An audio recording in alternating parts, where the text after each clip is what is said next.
আমরা চাই বাংলাদেশের সাধারণ জনগণ, ব্যবসায়ী, পেশাজীবী, কৃষক, শ্রমিক সবাই এর আওতায় আসতে হবে। এটার outreach must be all the citizens of Bangladesh, all the city. আমি যখন বলি all the citizens, we mean all the citizens. এই জন্য আপনার বাজেটে খেয়াল করেছেন, আমাদের এলোকেশনে কিন্তু এভরিবডি ওয়াজ ইনক্লুডেড, এভরিবডি, কেউ বাকি নেই। আর্টিস্ট সিঙ্গার পর্যন্ত বাকি নেই। গ্রামের যে একজন ওই যে আর্টিস্টরা আছে তারাও কিন্তু বাকি নেই, এভরিবডি ইজ ইনক্লুডেড। এই যে ইনক্লুসিভনেস, আপনি খালি অর্থনীতিতে আনলে হবে না, এই যে মানুষের দোয়ারে সার্ভিস পৌঁছানোর ব্যাপারে যদি আমরা করতে না পারি তাহলে কিন্তু এগুলো কোনো সুযোগ নেই। প্রত্যেকটি মানুষকে বাংলাদেশের অর্থনৈতিক বলেন, রাজনীতি বলেন, সমাজ বলেন, কর্মকাণ্ডের সাথে সম্পৃক্ত করতে হলে টেকনোলজির কোনো অল্টারনেটিভ নাই এই মুহূর্তে। তো এই জন্য আমাদের অনেক বড় প্রোগ্রাম আছে, আমি সেদিকে যাব না। এবং বর্তমানে আমাদের একটি টিম, আমাদের আইসিটি অ্যাডভাইজার সহ একটি টিম এস্টোনিয়াতে আছে, আর তারা গভর্নর সহ বাংলাদেশ। অনেকে ভাববেন এস্টোনিয়াতে কি কাজ?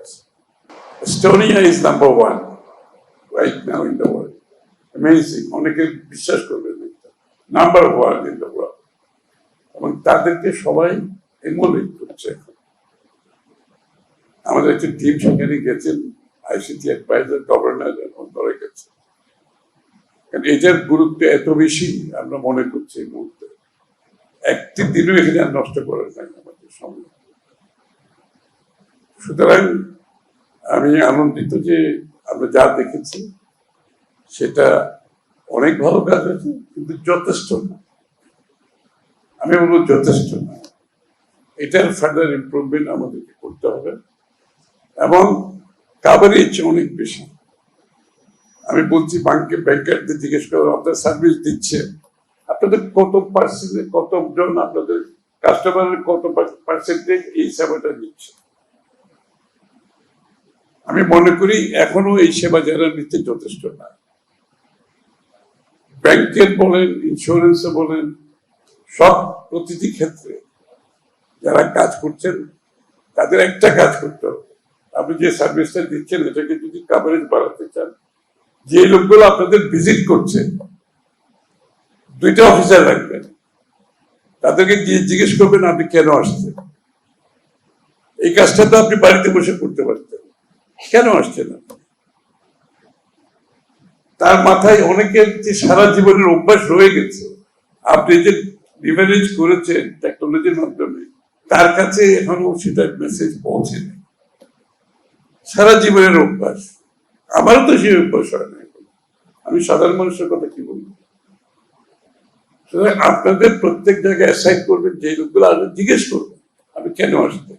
যদি এই সার্ভিস হয় এটা তো আমরা অনলাইন আছে, অ্যাসিস্ট করবেন। কারো যদি অ্যাসিস্ট্যান্সের দরকার হয় অ্যাসিস্ট করবেন। দরকার হলে 2-3 জন অফিসার ইয়ার মার্ক করে রাখবেন যে আপনাদের কাজ হচ্ছে এইটাকে কাভারেজ বাড়ানোর জন্য অ্যাসিস্ট করা। তারা এই দায়িত্বগুলি যদি পালন করে তাহলে আপনার কাভারেজ বাড়বে। তাছাড়া অ্যাড ফেড তো দেবেনি। প্রত্যেকটা গ্রাহককে আপনি চিঠি দেন একটা, তো চিঠি দিতে তো অসুবিধা নেই, অ্যাট্রাকটিভ। ওই সরকারি কাজে চিঠি দিলে হবে না, চিঠিটা খুব অ্যাট্রাকটিভ হইতে হবে, সে দেখে বুঝতে পারবে যে এখানে তার কাজটা সে বাড়িতে বসে করতে পারে। একবার সিম্পল একটা ভাবে এটা যদি করবেন জিনিসটা কাভারেজ হলেই। আমাদের টার্গেট হচ্ছে আউটরিচ, সেবাটার আউটরিচ থাকতে হবে। সুতরাং এটা করতে হলে আপনারা যদি আউটরিচ না করেন, আমরা করে তো কোনো লাভ হবে না, বেনিফিট পাবে না। কারণ এটা শুধু এই সার্ভিস না, আমরা গভর্নমেন্টের প্রত্যেকটা সার্ভিসে জনগণের দোরগোড়ায় পৌঁছে তার গোড়ায় পৌঁছাতে চাই। আমরা চাই না বাংলাদেশের জনগণ সে যেই হোক, তারা সরকারি অফিসে যাক, তারা ইন্স্যুরেন্স কোম্পানিতে যাক, তারা ব্যাংকে যাক, কিংবা কোনো প্রতিষ্ঠানে যাক। এবং এইটাতে কত সেভিংস আপনারা চিন্তা করছেন। রাস্তাঘাটে ট্রাফিকের উপর ইম্প্যাক্ট আছে, একটা মানুষের খরচ, আসা যাওয়ার খরচ, তার time, this is all important. প্রোডাক্টিভিটির জন্য আপনার একটা দেশের প্রোডাক্টিভিটি বাড়াতে গেলে একটা মানুষের তাকে যত বেশি কম সম্ভব তার এইসব সার্ভিস বাড়িতে বসে, রাস্তায় বসে, গাড়িতে বসে, রিক্সায় বসে সে যদি পেতে পারে, একটা দেশের কত মানুষের কত টাইম সেভিং, কত পয়সা সেভিং, তেল সেভিং, ট্রান্সপোর্ট, টাকা পয়সা সেভিং, এটা বিশাল ব্যাপার।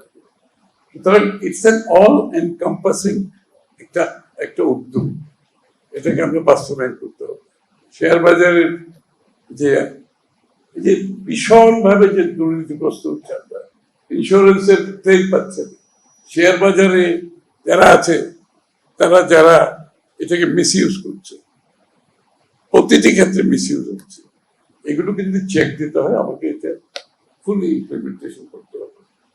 আমি আবারও ধন্যবাদ জানাচ্ছি যে আজকের উদ্যোগটা ভালো ছিল, এটা অনেকের জন্য আই ওপেনার, এবং প্রেসের মাধ্যমে এটা যখন জনগণ দেখবে সেটা অনেকে বুঝতে পারবে।